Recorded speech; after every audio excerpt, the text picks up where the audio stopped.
The Erev of Rosh Hashana, the day of Rosh Hashana, which this week is Sunday morning, we'll be doing Hatarat Nadarim.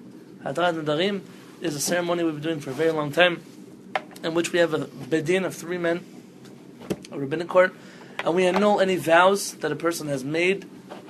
And listen very carefully. You cannot annul vows that you made to somebody else. What did I just say? And vows made to someone. What do I mean? If you promise to someone, I'm going to give you $100 after Shabbat, and then you run and do Hatarat Nidarim, it's not going to help you get out of it. So what kind of Nidarim doesn't help? The boss. Right, if you promise yourself, or you promise Hashem not to do a certain thing, or to do a certain thing, and you know that you're not going to do it, that's when these things start to help. Kol Nidre is the same thing. Kol Nidre, some argue that it's not really a halachic thing, there's no bedin, there's no... Again, it's to get rid of things that you didn't know about, you didn't intend, but not tangible contracts or ideas that you made between other people. And it's very important to do Hatarat Nidarim at least once during the season. The Zohar tells us that a person who promised something and didn't fulfill his word, his tefillot are not answered. Erev Rosh Hashana, you don't do tachanun. You don't put your head down if you're Ashkenazi or Sfaradim, you just don't say the tachanun. But we do say slichot. So we say the tachanun inside of slichot, but not the one inside of shacharit. There are all kinds of details. People have a custom to go to cemeteries on Erev Rosh Hashana in order to ask for help. What is the whole idea behind Rosh Hashana? Is to connect to where we come from. And there's a big idea that if a person's parents or family members or rabbis are buried in the city that they live and they're able to easily access those graves, then many people have the custom to go on Erev Rosh Hashana to the cemetery and to ask for a tefillah there. San Diego is an interesting place. We don't have like famous tzaddikim buried here. There's no Rabbi Shimon Bar Yochai in some hilltop in San Diego, but I'm sure that you all know somebody who was a good person, who was a believer in HaKadosh Baruch Hu, and you could find a place to pray. If not, you can always come to the Beit Knesset and do that there. On Erev Rosh Hashana, there's a big idea to give tzedakah to people, as much tzedakah as you can give on Erev Rosh Hashana, specifically to people who are actually poor, many people who need the help, or people who need help for Rosh Hashanah. Baruch Hashem. But I'm getting to that stuff. There's a big idea, tzedakah specifically should be given to Talmidei Chachamim. If you don't need Torah scholars, it's an idea to give tzedakah to Torah scholars. Jews have kind of lapses into some custom of, if I do Hatarat Nadarim by you, then I'll give you tzedakah. It doesn't have to be that way, but the Kabbalists write, the Chida, a few rabbis write that the biggest way to do tshuva, when it says that prayer and tshuva and tzedakah get rid of the evil decrees, they specifically write tzedakah to Torah scholars. So if you want, there are many people in Yerushalayim that I could suggest, all kinds of people who need tzedakah. Baruch Hashem, Hashem should count that as part of our mitzvot. There's an idea to wear white on Rosh Hashanah and Yom Kippur. White is an idea. What does it mean, an idea? It's not a halakha. You can wear whatever you want on Rosh Hashanah and Yom Kippur. Why do we wear white on Yom Kippur? On Rosh Hashanah, on these days. Like angels. Stylish. Well, to be like the angels. Pure, that we have no sins. So it's what someone's buried. I think you are very disconnected with Middle Eastern culture. It's like what you're buried in. What does it call When does a person wear black in Middle Eastern culture? Death, mourning, suffering, tragedies, black. Joyous occasions are generally lighter colors are worn. Golds, silvers, whites, lighter colors. And it's still like that today in many Middle Eastern cultures, to the point where the Ben Ish Chai says that if you wear black on Shabbat, you are desecrating Shabbat. Because where he lived, if a person wore black, it's kind of like dressing up for a funeral on Shabbat. It's a desecration, taking away from Shabbat.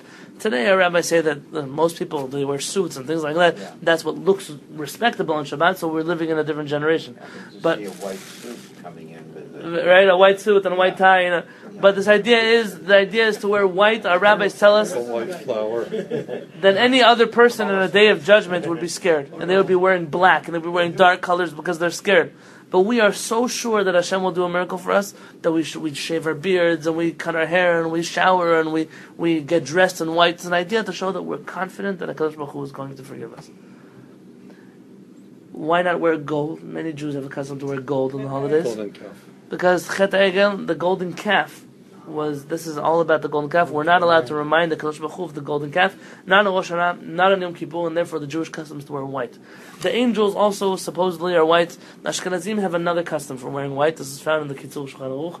The Ashkenazim say that a person, when they're buried, is buried in shrouds, in burial shrouds, which today would be a kittel. You know what a kittel is? Yeah. It's like a very thin white robe almost. I guess that's what it would be. And that's what we bury people in Jewish tradition. And Ashkenazim believe that there should be a certain somberness to this day. And therefore, by weddings, for example, which we're not supposed to forget Jerusalem, Ashkenazim also have a custom to wear a kittel. The idea there behind the kittel is not to resemble purity. It's a mistake what they tell you. The kittel is in order to remind the person, I really need to do tshuva. Who knows how long I'll live? Who knows when the last time I'll be wearing this kittel is going to be? And it's in order to inspire a person to do tshuva through a certain sense of fear. The Sfaradim generally didn't like this concept, but I'm going to ask you one thing about white. It's a good thing to wear white. You don't have to wear white. Don't feel like you're left out if you're not wearing white. But, very often white clothing is not sanua. It's an immodest attire. Most white clothing is very thin, it's very see-through, don't lose out on your self-dignity by dressing up in white. It's much better for a person to, or some people come in looking like clowns. They went to some thrift shop and found some white suit and white shoes and a white bowler's hat and a white. Come to Rosh Hashanah dressed like you would in a respectable place as a chashuv person. White is not the main point. And it's an idea to go to the mikveh on Erev Rosh Hashanah. What can I tell you? That I have a problem with the mikveh. I know that I'm on record, and I know that it's a problem to say such a thing. The Mishnah Berurah says that people like me are dangerous. And I don't understand the whole year we're tzanua, we're very modest, and then all of a sudden you come to the mikveh with a bunch of naked men, and you're sitting around, and people are talking to each other, they're hanging out of the mikveh, no clothes on, and hey, so what are you guys eating tonight for dinner? Can we come over for ice cream? This is not what I want to do in Erev Rosh Hashanah. So you have a few options. You can go to the mikveh on your own time. If you know a mikveh lady somewhere and she'll let you sneak into the mikveh, that might help.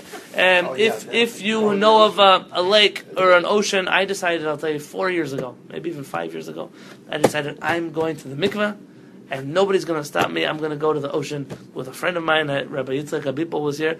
And how can you go to the beach? You got to go to the beach like 4 o'clock in the morning, because if not, you can't take off your clothes in the ocean. So 4 o'clock, 5 o'clock, I don't remember, it was before sunset. We're in the water. Thinking about it, it's not such a sunrise. It's not such a safe thing to do, but okay, we were in the water, and like the sun is rising. It was a very special moment, We're coming out of the water, and all of a sudden, some lady from my shul is jogging on the beach. Rabbi, what are you doing here? And here I should barely. So you have to know that the beach is not always the best place to go to the mikveh. I speak from personal experience. What can we do? We have to thank Hashem for sending us Chacham Ovadia. Chacham Ovadia says that you are not out of options.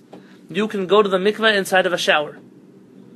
If you stand underneath the shower head and let the water go over your body, and you have in mind, I'm doing this as if it's a mikveh, and you let 12.5 liters of water go over your head. How much is that? Some say you should be there for 2 minutes. I think that's much more. Not a big shower. Well, last year I talked to Mendy, and he was okay and gave me a private time. Okay, so I guess some people can go to the mikveh privately. Schedule a Three mikveh, buckets normal of mikveh. water. 9 kabin it's supposed to have. So 9 kabin. Imagine standing there. Anyways, none of you shower that quickly. So you could just sing a little bit longer or dance around with the rubber ducky a little longer. Have in mind that this is for Rosh Hashanah. You should do the same thing on Erev Yom Kippur. You come to pray Mincha. And a person should know that Mincha, already coming Mincha, should start with a little bit. You shouldn't rush Mincha. It should be slowly. It should be done properly. Already the Yom Hadin, the Day of Judgment, is started. We start off Erev Rosh Hashanah with the famous song Achot Ketana, and at least in Sephardic circles. I don't know if in Ashkenazi circles that is sung, but we'll be talking about that tomorrow. Tomorrow at 8 o'clock, God willing, we'll be having here a class on the Machzor. We'll be going through the Machzor, the highlights of the Machzor, what they came from, what you're supposed to be thinking about. 8 o'clock in the evening. You can come at 8 o'clock in the morning too if you like, but 8 o'clock in the evening will be the class. B'ezrat Hashem. And we add in all kinds of things. Your Siddur will tell you Ha'el HaKadosh, HaMelech HaKadosh, all those things that we add in for the 10 days of Tshuva.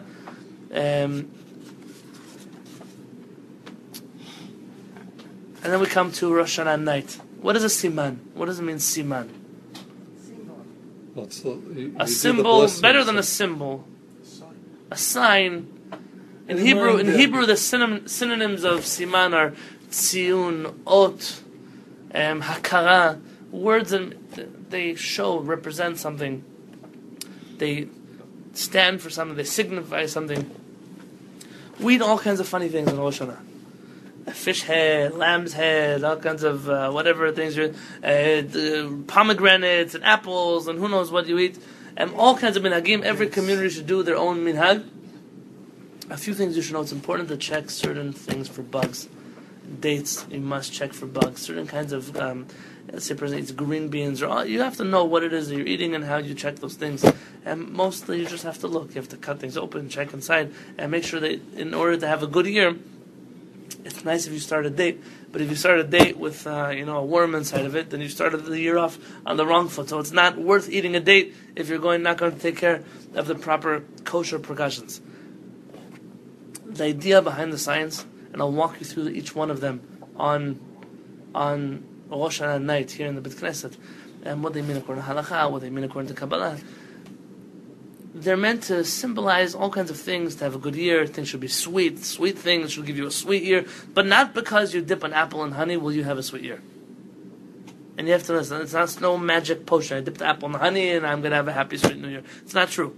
It's the action that you will take upon yourself in order to make this year sweeter. And you inspired to do that because of an apple and honey. Actually, I'm going to tell you the truth. An apple and honey is not the original Jewish custom. Earth-shattering. Apples. I'm not talking about apples in Israel or not. The apples. Shlomo Melech talks a lot about apples. Kabbalah talks a lot about apples. But apples, honey, according to Kabbalah, if you know a thing or two about Kabbalah, honey is din. It's all about judgment. You're not supposed to use judgment on Rosh Hashanah, and therefore the Sephardic custom is to dip apples in sugar, or cook apples in sugar. The Ashkenazi custom, which is generally not Kabbalistic, it's halachic in nature. Anything that's sweet, honey sweet, and therefore that's where the custom of honey came from. But it's not the Kabbalistic custom to dip in honey. How come? Honey. Right. Again, the Kabbalists would argue about that as well. And you should know, even those of you who dip your bread in honey, Zev, thanks for bringing this up. Even those of you who dip your bread in honey, you still must dip your bread in salt. Honey doesn't replace the salt. The German Jews dip only in salt. Very good. Okay, that's an even better. It's a better thing to know. Yeah, I was told this way. To dip in During high holidays, honey replaces the salt. and so honey doesn't replace. Bad because Honey doesn't replace. Honey is only in addition to, if anything. It's also a simon even there. Right. Now here you're going to find all kinds of other things. You're going to find things you don't eat. This is more important. The things you do eat, you know about. Things you don't eat. Many of the Mekubalim suggest you should not eat black grapes. Black grapes and Kabbalah are judgment. Again, stay away from that. Ashkenazi authorities recommend staying away from nuts. Not all nuts, but specifically walnuts, because the word for those nuts are egoz. Egoz in Gematria is the same as chet, as a sin. It's actually not true, by the way. It's one off. So, okay, but that's, some say that even though it's one off, that's how far we want to stay away from a chet. All kinds of answers given. So, But, I mean, it's a comparable to kidney oat, kind of. well, no, but Sfaradim also don't eat nuts for the most part. Oh, really? Yeah, also now there's an idea not to have sour things, not to have spicy things. Again, all of these things are salty, too salty. A person should know. First off, it's not healthy to have everything you eat to be sweet, so it doesn't have to be that way, right? If you like something that happens to be sour or spicy, there's no prohibition of eating these things. Just a person should take care that if they want to go all the way with the signs, go all the way with the signs. Yes. This year we're lucky though. The Pomegranates. The pomegranates, the rumalim are fresh and sweet. Right. Very often the pomegranates are sour. There are many years, I know I sound like a heretic, many years that I did not eat pomegranates on Rosh Hashanah. They're too sour. Well, especially when Rosh Hashanah is early in the year. Yeah. So a person should look for things that are sweet. But there's perhaps another idea. Rosh Hashanah night, what do you do after the meal? This is more important than the simanim. According to all of our rabbis, you Say must learn Chassid. Torah. You must learn Torah at the table. You must learn Torah. Specifically the Mishnah of Rosh Hashana. But if it doesn't connect to you, then anything about Din, about Musar, about becoming a better person, the writings of the Rambam and Tshuva, whatever it is that you have in your house that you can connect to, learn it. If you're Kabbalistically inclined, the Ben Ish Chai has selections of Zohar. A person should read on the night of Rosh Hashana. Everyone should do whatever it is that they connect to personally. And then on top of that, there's one other custom. What we don't do on Rosh Hashana, somebody know? Rosh Hashana afternoon? Sleep. We try not to take naps. We try not to sleep on Rosh Hashana. Because if we sleep on Rosh Hashana, then it's like our mazal, our luck is sleeping. It's not exactly the reason why you shouldn't sleep. Imagine if you were in court. You said, "Hey, judge, I'm going to just step out for a moment. I got to take a nap. My head hurts." Sir, we're judging you here for life or death. What are you taking a break? Who takes breaks on Rosh Hashana? That's just the first day.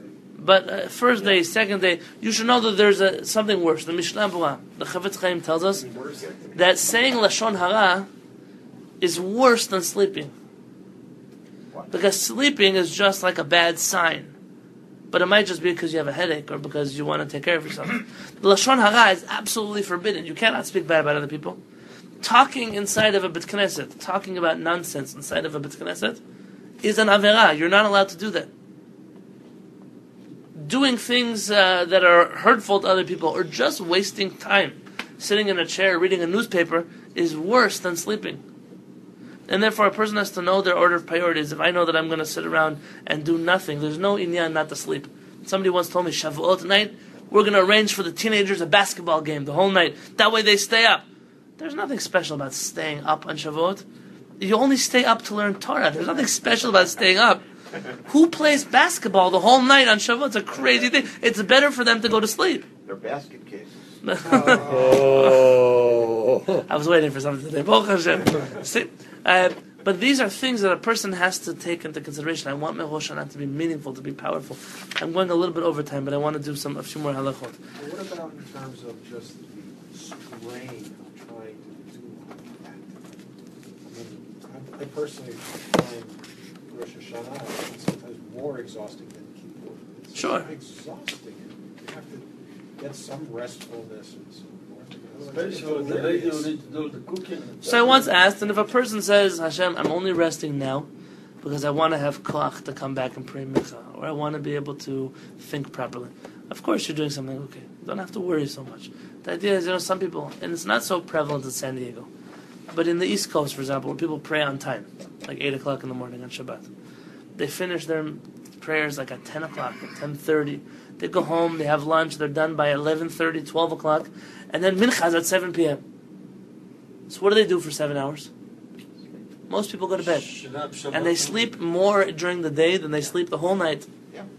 And that idea comes from a batlanut, from a place of, I've got nothing better to do with my life. It's better that those people sleep. Because what they would be doing if they were awake would be much more damaging to the world. But a person on Rosh Hashana has to know it's not the time to waste time. This is a time to utilize every moment. I have a rabbi. My rabbi, Rabbi Shlomo Katzin, should live till 120. He's a big Talmid Chacham. He's a student of Rabbi Ovadia Yosef. He has smicha from him. He's a dayan. He's a rabbi. He's a big rabbi. He's the Rosh Yeshiva of our yeshiva. He also happens to be, and I'll say this in the most respectful of terms, a very funny person, like a very lively, joking, a very loud personality. All kinds of things that he does all kinds of things. Remember what he said about my name, and he comes out very often as like so not serious. The month of Elul, though, Rabbi Katzin doesn't leave the Beit Midrash. He learns from the morning till the night. He's learning Musar, he's teaching Gemara, he's learning Halachot.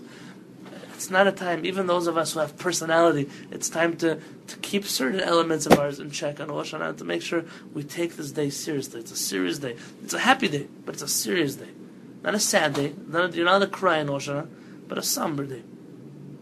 When Abba got smicha, they gave him the smicha, then he took it away from him and said, that's yours. They give it to me. I said, tell me what you do, Rabbi. He said, no, you deserve it. Baruch Hashem. And then we have all kinds of things. I wanted to have many communities, not in our community, have a custom to add aliyot on Rosh Hashana. They'll sell more aliyot by adding as many aliyot as they want. And mosifin, right? And they do this on bar mitzvahs and weddings and all kinds of things. I don't let. It's not a proper thing. If you want an aliyah, come back on Monday morning, come back on Thursday morning, come back from Mincha. I would love to tell somebody, come back from Mincha today. We're going to read the Torah again. You get a chance.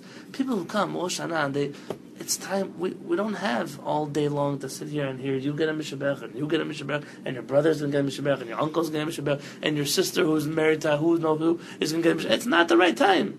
It's a time to let the community really focus on tshuva, not on ceremonial things. There is a minhag in all Jewish communities around the world that the honors on Rosh Hashana and Kippur and Sukkot are sold, they're auctioned off. This is a hard custom, I'll tell you, especially for me. I'm generally a person who can't bid so much on Aliyah. And especially you have some people that come in and they'll throw out numbers, and you should know the people who throw out big numbers, very rarely do they ever come and pay them to the synagogue. Normally the people who say $18, they'll come with a check, but say Rosh Hashana. The idea there is a few ideas here. One is it costs a lot of money for any community to put together a high holiday service. If it's a chazan, if it's the shofarot, if it's talitot, if it's food, if it's whatever it is if it's an air conditioner, whatever the olden days was lighting candles for people at night or whatever it was. And so a community, it's not considered a weekday thing to sell things on Rosh Hashanah if they're benefiting the community in order to enable them to do things which are holy.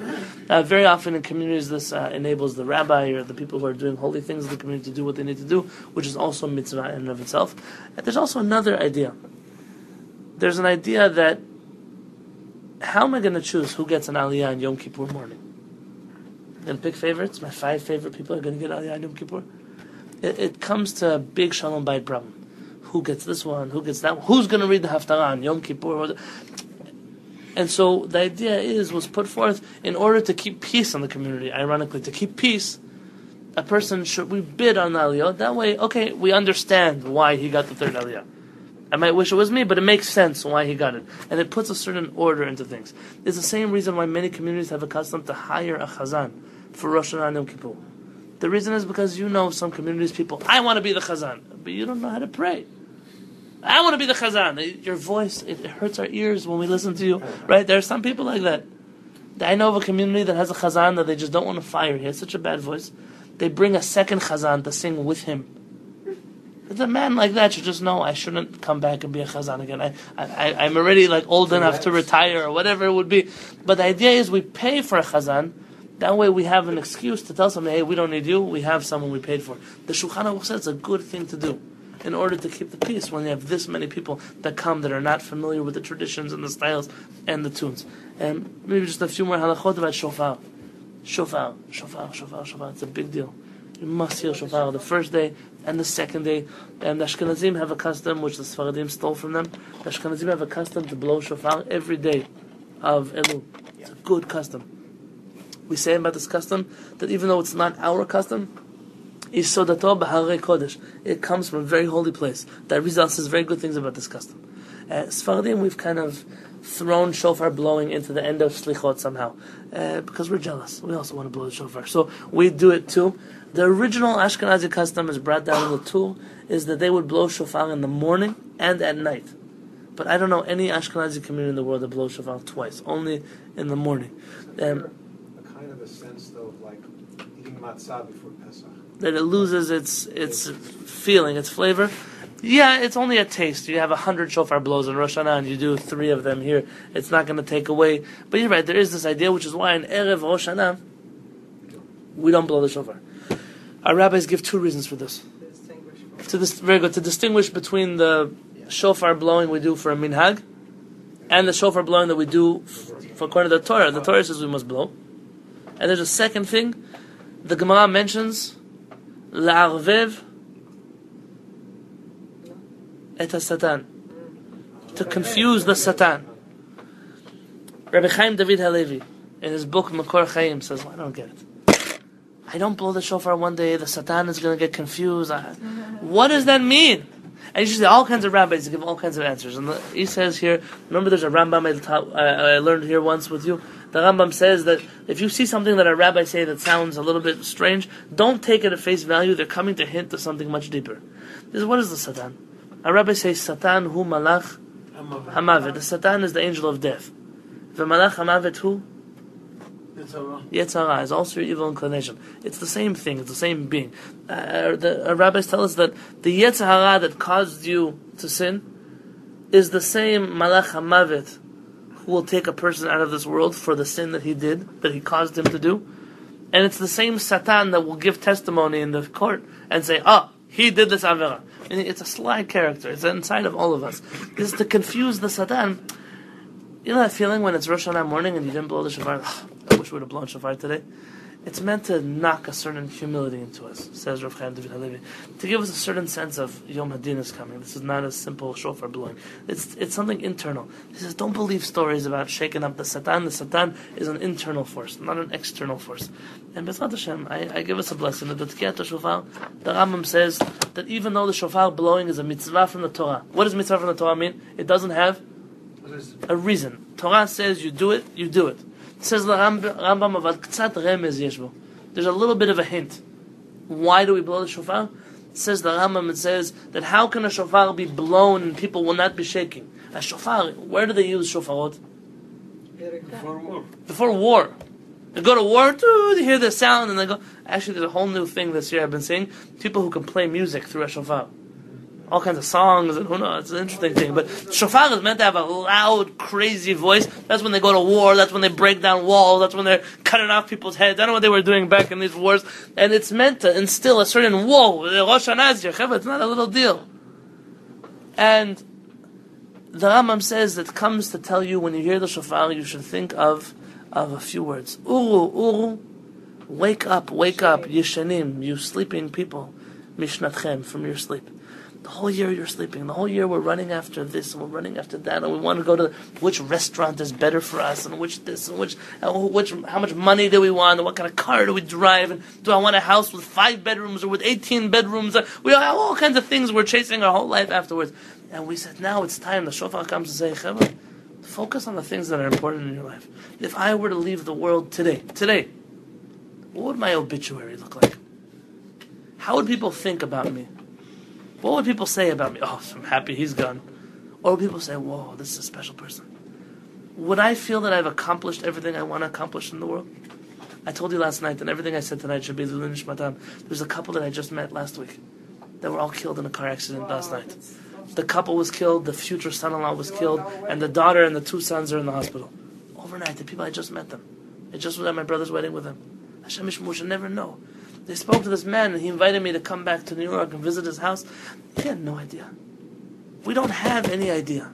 Rosh Hashana, the shofar is supposed to remind us, wake up, this might be the last shofar we're hearing. If this was, and it shall never be, we have 120 years on this earth, but if this was our last shofar blowing, is this year going to make it? Is it going to count for something? Are we going to make this year something that we didn't do last year? When I look back at my last year, am I proud of my last year? Are there things I promised myself that I would do and I didn't do? If there are, then I have a lot more to do this year. And when I hear the shofar, I just say one thing, Hashem, I woke up. Last year I was sleeping. I woke up, and this year I'm going to do things different. And B'ezrat Hashem should write all of us in the book of life. B'ezrat Hashem. Yes. Not blowing shofar on Shabbat and Rosh Hashana, is that min rabbanim? Our rabbis instituted that we cannot blow shofar on Shabbat. We don't have a Shabbat this year, Rosh Hashana, right? It's a theoretical question. We cannot blow shofar on Shabbat because we might carry the shofar where there's no arrow of it, and the only time you're allowed to do it is in front of a Sanhedrin. If there's a Sanhedrin, we could blow a shofar. On Shabbat. There's already a Sanhedrin in Jerusalem. And when I was in Jerusalem and Rosh Hashanah fell on Shabbat, we went to hear the Sanhedrin blow shofar on Shabbat. And Rav Peretz sent us there. And Rav Peretz said, well, what if they're not really the real Sanhedrin? Maybe it's all a fake. He said, what avirah do you get from hearing a shofar being blown? You weren't blowing the shofar. The very least you might get a mitzvah from the Torah. In Morocco, the Rif, Rabbi Yitzchak Al-Fasi, very good. He writes, he's from Fez. He says that in Morocco the custom was that when Rosh Hashana fell on Shabbat, if the local Bedin, not the Sanhedrin, the local Bedin, the 3 rabbis who sat in the court, they decided that they were going to blow shofar on Rosh Hashana, on Shabbat they did. And in Morocco, in many cities, they went to the Bedin and they blew the shofar there. Why the Bedin? Very good. If the whole idea is I might break Shabbat because I'm carrying the shofar around it, the Bedin, we trust them that they know what they're doing. And it makes sense that if we were to have a Bedin, we would be able to blow a shofar also on Rosh Hashana. But God willing, the next time we have Rosh Hashana on Shabbat, Mashiach should already be here and we'll have that question. Amen.